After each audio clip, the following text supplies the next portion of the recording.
talked about because it has been 2 or 3 weeks, but we did consider, and what we've been considering is wisdom in regard to differing subjects that we can gain from the book of Proverbs. And so certainly in regard to money, there is some wisdom to be had there. We talked about wealth, and even started out, I think, talking about some of the benefits that there is in regard, or advantages maybe is a better word, in regard to wealth, but then realizing, and certainly Solomon reminds us through Proverbs, that wealth does not provide everything. Chapter 10 and verse 2 and chapter 11 and verse 4.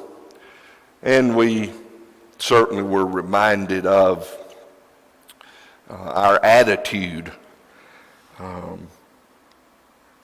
toward the things that we have, and even though there may be advantages in wealth, we need to realize the downfalls that come with that as well, and the warnings that we have in regard to money, and the difficulties that it places in the way of Christians. And that's really where the wisdom comes in, is us keeping the proper perspective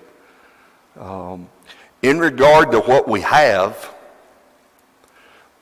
but really also in regard to what we don't have. We've got to keep a proper perspective in regard to both ends of the spectrum. We have to be good stewards of what we have, and we can't dwell upon what we don't have to the extent that it affects us.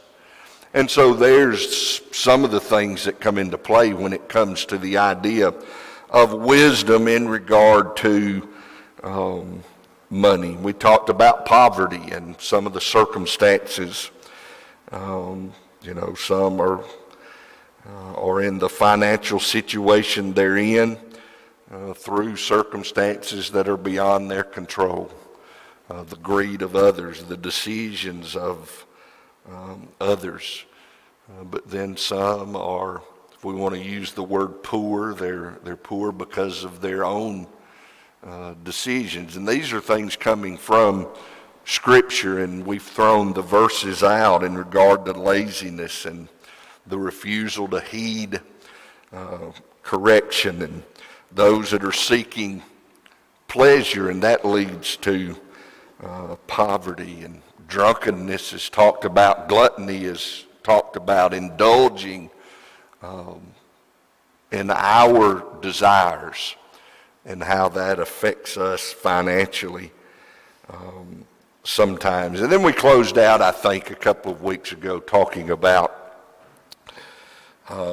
generosity and our attitude toward generosity, and expressing that and giving to the poor, and also our generosity toward the Lord, the benefits of that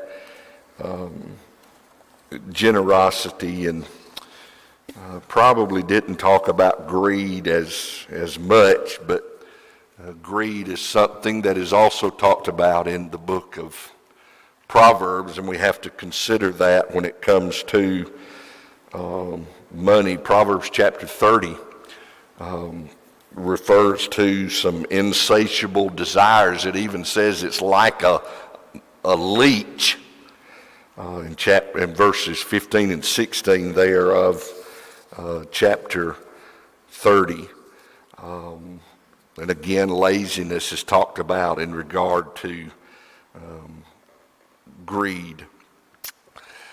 So those are some of the things, and just reviewing quickly what we've spent quite a bit of time on in the last couple of lessons in the time that we've spent together. But as we consider those things, and as we think about the things that we have talked about from Proverbs, I want us to expand our thinking in a class situation. This is usually a preacher spends time in sermons talking about giving, but I want us to think about that because I want some of your thoughts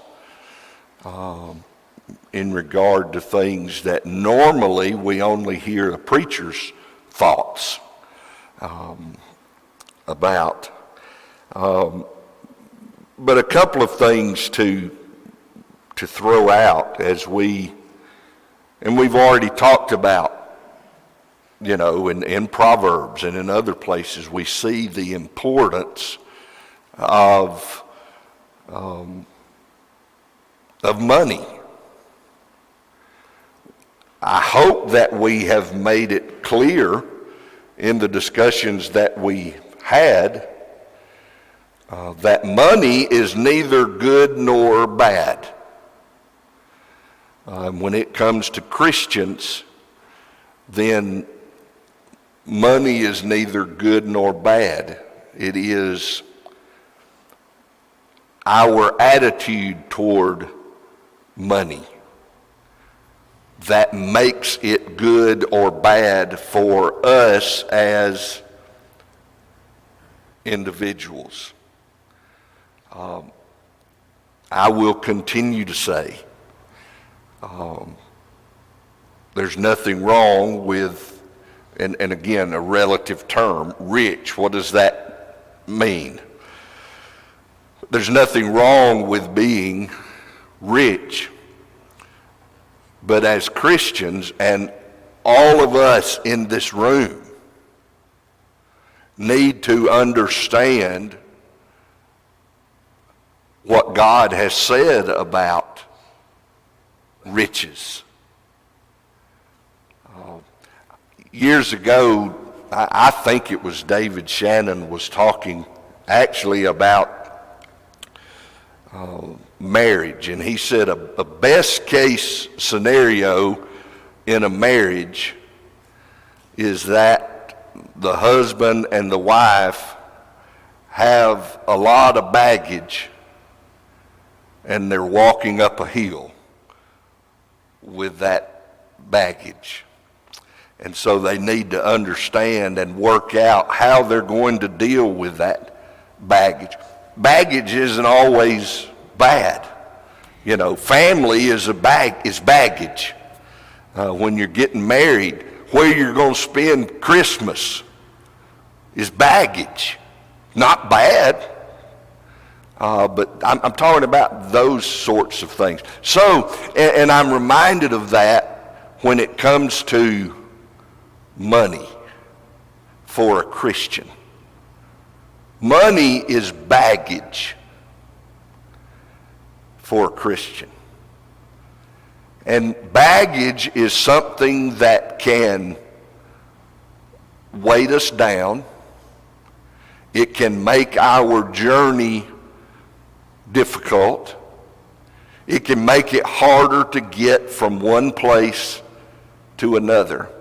And so I want all of us to realize that when it comes to money and our attitude toward money. Some preachers like to say, and you've probably heard it, that Jesus spends more of his time teaching about money than he does anything else. I would not agree with that. Jesus spends more time mentioning money than he does anything else. 11 of his 39 parables, money is mentioned. Some of those he's teaching about money. Other times money is used as an illustration, but it also shows the importance of money. 11 out of 39 of Jesus' parables, he mentions money. 1 out of every 7 verses of Jesus' teaching he mentions money. Now, again, I've already said it. I'm not saying he teaches about money 1 out of 7 verses, but 1 out of 7 verses, he mentions money. Sometimes he's teaching about other things. That's 15%. I didn't read it all today, but I also did some other checking, and there are 2,300 verses in the Bible talking about money. That also extrapolates out to 15%. So 15% of the verses in the Bible talk about money, and 15% of Jesus' teaching, he mentions money. So it's something that is of importance. Someone told me at one time, and I've never studied this, maybe you can study it, maybe you already know for a fact, but somebody told me that there's more teaching in Scripture, more teaching. And there's what's important, not just mentioning it, but there's more teaching in Scripture about benevolence than there is anything else. I'm not supporting or denying that, but I was told that one time when I was sitting somewhere like you're sitting. But regardless of the statistics, regardless of the percentages, regardless of if it's the most talked about or the least talked about, we know that money is important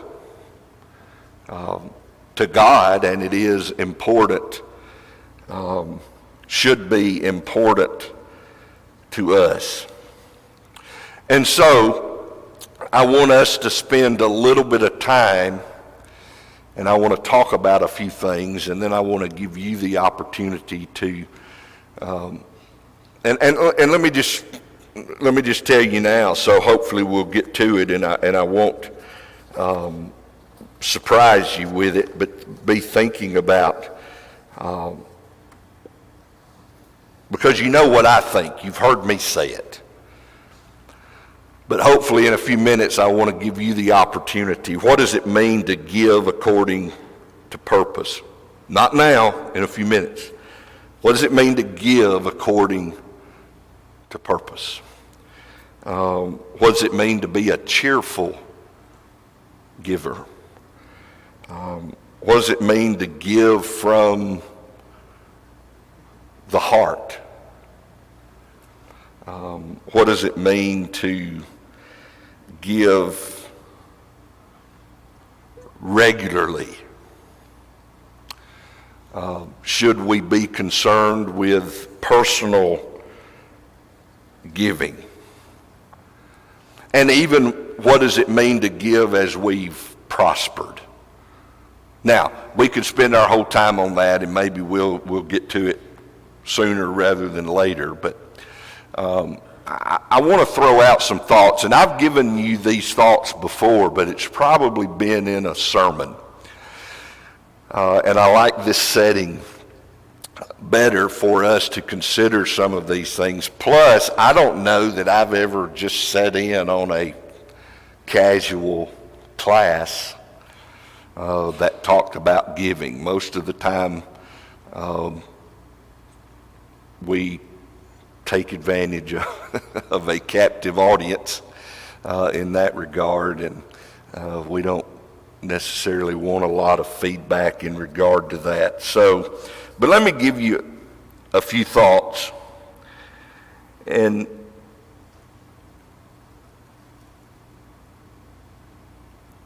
the thoughts that I'm going to give you, I wholeheartedly agree with. But I don't want you to think that I'm giving them to you as law. What I want to do is give you some thoughts thoughts. And I want you to go home and think about these things. You've heard lessons, and you've been a part of those, but I want to give you some thoughts for you to carry home and chew on and see if you come to the same conclusion that I have come to in regard to what God expects of me. And I would carry that a step further in stating that this is my view of what God expects from me in my giving. And no, I don't have to bind this on you, but I think it gives us a way to look at things that present things a little differently, maybe. And again, I've mentioned these before, but it's been long enough that you probably don't remember them.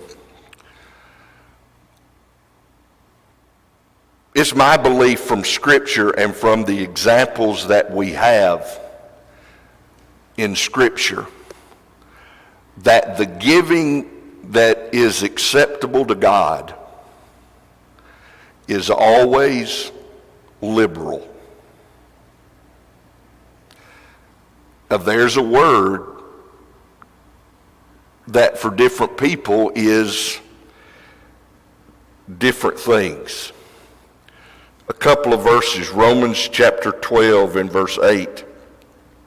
He who exhorts in exhortations, he who gives with liberality, he who leads with diligence, he who shows mercy with cheerfulness. He's talking about some things that the New Testament Christians were doing and encouraging them in what to do. But he says, if you give, it's to be with liberality. 2 Corinthians chapter 8 and verse 7.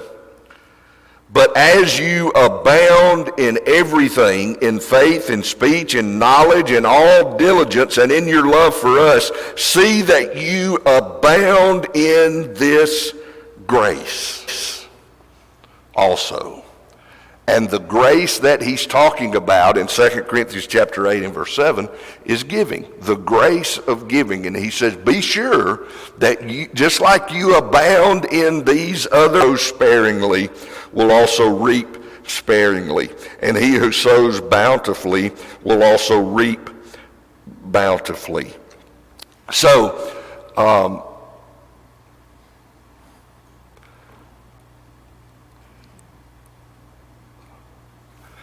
I've already said, what does that mean? Liberality, that's a word, and I'm not here to tell you what it means. We have a couple of examples. We always talk about the widow and the two mites. She was a liberal giver. So it was not based upon, in her situation, it was not based upon the amount. Now, it would be foolish of us, and I would be foolish to let you leave here thinking that I can give 2 mites and be liberal in my giving, because we have an example of that. But the example was that she was liberal, and she also will get into the second point that we will talk about. But also we read about the Macedonians, and that's where we were talking, that we mentioned a couple of points ago, 2 Corinthians chapter 8 and verse 2, the Macedonians, that in a great trial of affliction, the abundance of their joy and their deep poverty abounded in the riches of their liberality. They were poor, they were in deep poverty, but because of their joy as Christians, they abounded in their liberality. We're reminded in Acts chapter 2, and this this exact principle does not, or exact action does not apply to us today, but the principle applies. Acts chapter 2 and verse 45, that the liberality of these early disciples who sold their possessions and goods and divided them among all that were in need. So, carry it home and chew on it. I believe Scripture teaches us that the giving that is acceptable to God will always be liberal, and it would be different for other people. Secondly, I think Scripture teaches us, and when I say, and I've already told you my thoughts on, I'm not telling you what you have to believe. I'm offering you some thought. I think Scripture tells us that liberal giving is always sacrificial in nature. So first of all, acceptable giving is liberal giving. And then secondly, liberal giving is always sacrificial in nature. And again, sacrifice is differing things to different people. Christianity was established upon sacrifice. We're inconsistent with fundamental Christianity than for us to be devoid of sacrifice. Liberal giving will be sacrificial. We've already mentioned that poor widow in Luke chapter 21, verses 1 through 4. Again, it wasn't what she gave, but did she sacrifice? Yeah, we all know, we've all been taught, we all understand that little, it says it was all she had, basically. And everyone else was giving of their